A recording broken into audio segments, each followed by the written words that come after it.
Blake, spinning Hall probe magnetic compass. This is what Blake's been working on for his internship at Jefferson Lab. He's going to attempt to explain to us in layman's terms what he worked on and a little bit of the details. So this is the introduction piece.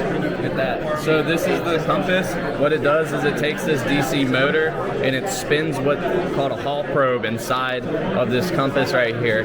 And what that gives us is it gives us a signal, right? So as we get closer to the magnetic field, this is what we're measuring right here. As we get closer and we align the axis of rotation to the magnetic field, our signal will be minimized. Once we minimize the signal, that means we're pretty close to being absolutely parallel with the magnetic field. So then what we'll do is we'll shine a laser at this mirror to give us a point of reflection. That's like the dumbest down I can give it. All right, so basically one of the really high precision compass.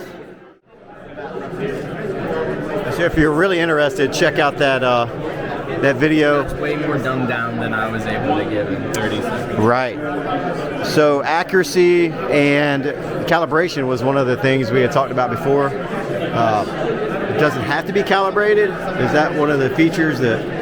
Yeah, it doesn't really need to be calibrated because it's just going to give you a signal based on your magnetic field. And you don't have to worry about any sort of drift in the magnetic field because no matter the drift, you're always going to get an AC signal. It doesn't matter if this wobbles or if this goes sideways. It doesn't matter. You don't have to rely on the electronics. You just have to zero out the signal. All right, pretty impressive.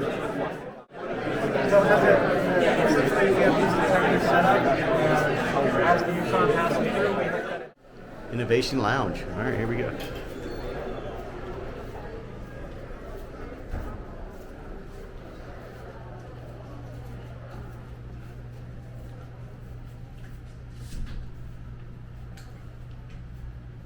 Now, this is my kind of coffee machine here.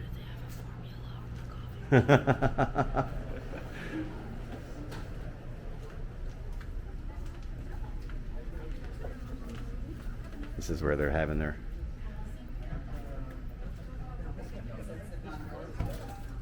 and they're grubbing for the interns. I'm playing with the machine, sorry. I was seeing him in there eating. He's in there. There's a food on the coffee cup. Do what? Okay, so obviously I have no clue what they're talking about, and Blake is with his people right now.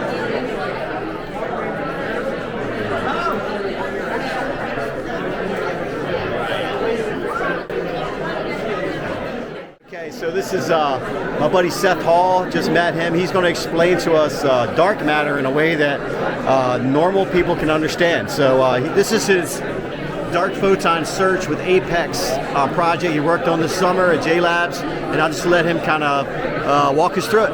Yeah, so dark matter, as far as we know, what it probably is it's just like everything around us right now, regular matter. You know, you can feel it, see it, touch it.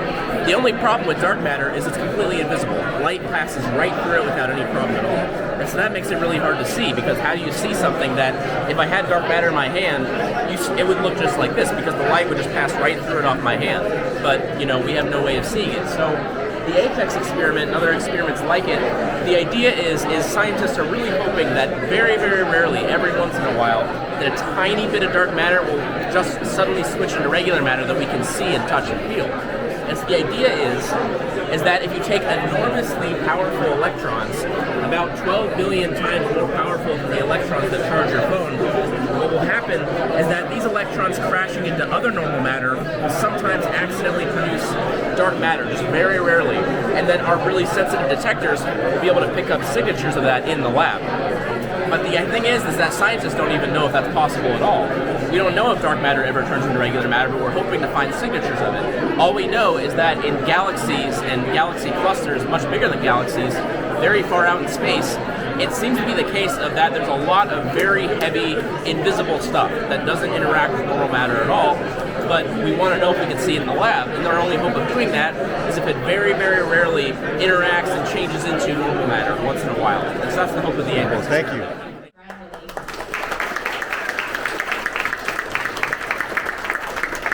Mentors. This could not be done.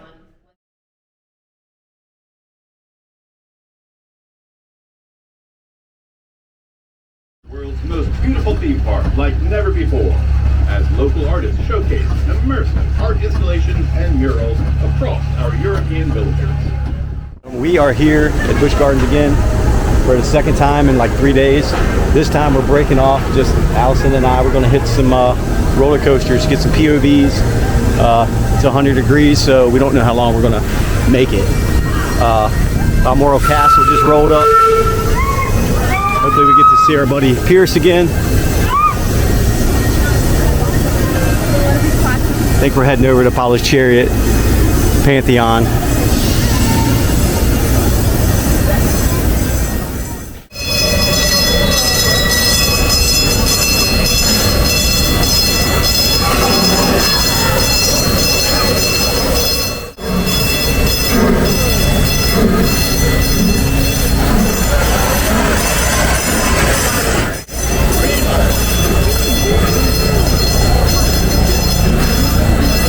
See if Pierce is on the back. Pierce isn't on it, I don't know. No Pierce.